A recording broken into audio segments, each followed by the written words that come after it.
the virtual draft that's about to happen by the NFL.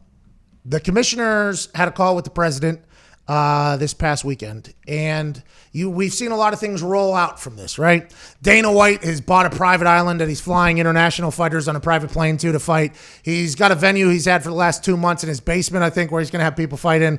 The MLB has said they're trying to create a biodome basically out in Phoenix, Arizona, where they have a lot of off-season or spring training and a lot of stadiums. Players will potentially go there, play their games, go home, play their games, go home, and self-quarantine away from their families. A lot of things have kind of come out of this conversation in an attempt to put out a little bit of optimism for the future that will be hopefully grander and better than the time that we're obviously currently living in, which is a nightmare for everybody who is quarantined in their houses. So I like that this is happening. The NFL through this entire thing has maintained the fact that the draft will go on as scheduled. Now, everybody knows that the draft in recent years has become this massive spectacle. Philadelphia, Dallas, Nashville, 250,000 people in the streets on Broadway there in Nashville. It was an electric environment. I mean, it was awesome. The thought that the NFL could turn a selection of a player to a team, which back in the day was done via mail, I think, by the way. Players would learn via mail that they had got drafted to a team, and nobody even knew until the season started. And then it became something. Then it became a TV show. Then it was in New York with some fans that would boo at everything because New York fans are awesome. And then they started taking it on the road, and it just became this massive spectacle of potentially electing the next face of your franchise. The future is a bright one. With this draft pick, not only is the moment happy, but maybe the next 10 years with this person on your team is going to be better. I was on Frank Caliendo's podcast the other day, and one of his co-hosts, John, one of those two. I should know his name. John, I think. Big Pittsburgh Steelers fan. He said when Devin Bush was drafted to Pittsburgh Steelers, he was excited for like the next 10 years for the Steelers. Okay, we got a guy for the next 10 years. The draft is something that is all about the future. So the fact that the NFL is deciding to keep it go on, I think is great for everybody who is just constantly thinking about the future. So I think the draft happening as scheduled is a good idea. Now, how do they get around it with the technology and things like that? I always assumed that they would just drop into the war rooms and then go back to a main host or whatever it is, then send it to a war room, maybe FaceTime with a player who was just drafted, and, do it how the internet has done it for years and years and years. But then as these steps in the social distancing move forward, you realize that the humans weren't going to be able to be in their facilities, and they weren't going to be able to be around all the scouts, and they weren't going to be able to do these things. So the way they're adjusting and adapting to this whole thing is actually pretty fascinating. This app Zoom has captivated a nation. I mean, Zoom is everywhere. You got teachers doing classrooms in there. You got investors doing calls in there. You got friends having happy hours in there. I saw a DJ performing a set in Zoom. I mean, Zoom has become this online social gathering place with video, and it's obviously susceptible to some things. But I think it's also a plus side for whenever people are trying to get things done when they can't see them. Now, Jerry Jones has been adapting to this in beautiful fashion, and the Dallas Cowboys posted a video giving us an inside glimpse of what life is like now as a general manager for a team who's trying to learn about these players that they haven't met formally in person, other than the combine, if Jerry Jones was there meeting with players. Now to really dive deep into the insides of what makes them and see if they would be a great fit for your culture, you got to do it via FaceTime or Zoom, and then your meeting with your coaches is via Zoom. And Jerry Jones and the Dallas Cowboys released this video, and it's pretty intriguing. Take a look inside of Jerry Jones' living room.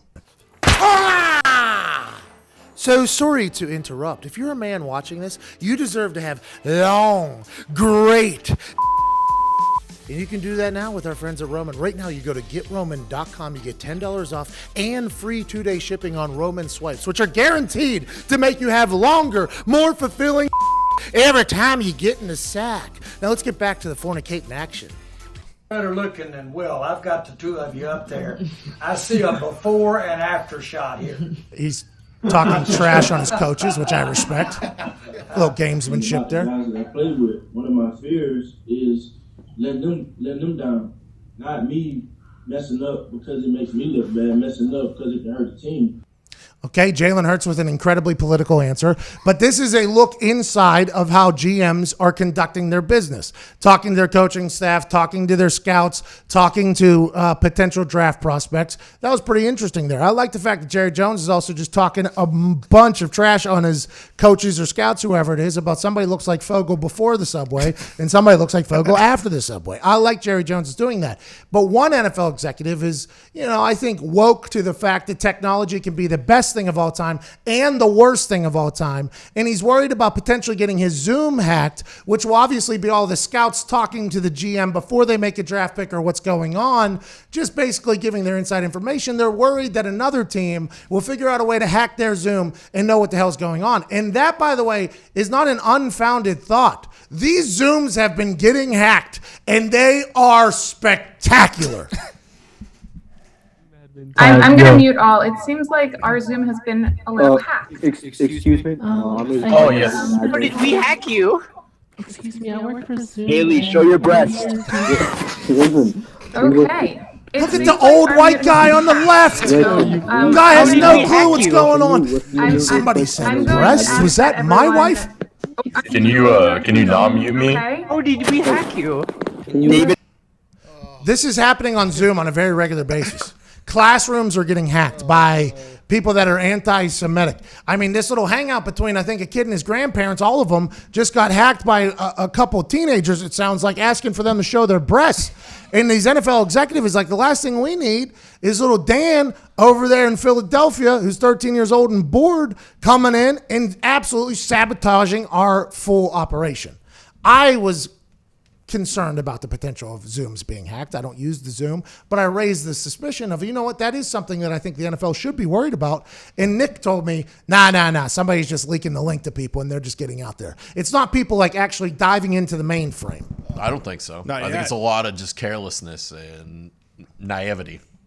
Great word right there. Great word right there. Let's like, I'll just tweet this link out. No one else will jump in, or no one. Well, email scams. Schefter's going to get the link. Right? Let's assume Schefter gets the link. Schefter's going to be potentially in everybody's Zoom before the draft even happens because they're going to want the inside information, right? Let's assume Glazer has the link somewhere. Mm-hmm. So what does it take? It just takes one Glazer or one Schefter or one insider who has this link to potentially leak it to somebody who's not supposed to have it. And then wham, draft night is completely exposed. Or one of those scouts or coaches who wants maybe one of their friends to maybe see what's going on. I mean, but you see everybody that comes into the Zoom, don't you? Yeah. So they would know immediately upon that. So they probably have backup Zooms on deck, I guess. Is that kind of how it goes? You would think. That would be the smart thing to do. Backup rooms. I'm pumped for draft night, man.